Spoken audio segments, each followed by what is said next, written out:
Janë zhvilluar të dielën e 22 shkurtit 3 nga 6 ndeshjet e javës së 23 të kampionatit të kategorisë së parë në futboll. Matjanët pritën në stadiumin Liri Ballabani ekipin e Korabit të Dibrës, përballje kjo që është konsideruar historikisht si derbi për shkak se të dy ekipet ndodhen brenda të njëjtit qark.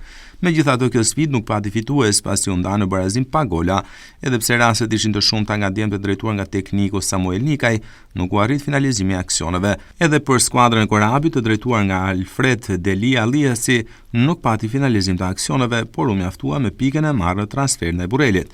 Me rezultatin e së dielës Bureli zbret në një vend më poshtë në tabelën klasifikuese duke u pozicionuar në vendin e 6 me 31 pikë, ndërsa Korabi në vendin e 8 me 25 pikë. Ndeshjet e tjera të javës së 23 përfunduan, Kastrioti Apolonia 1-0, Iliria Besa 1-0, Pogradeci Lushnja 3-1, Laçi Luftëtari 2-1 dhe Skënderbeu Kukësi 2-1. Në javën e 24 të kampionatit të kategorisë së parë në futboll, Bureli do të përballet në transfert me Besën e Kavajës.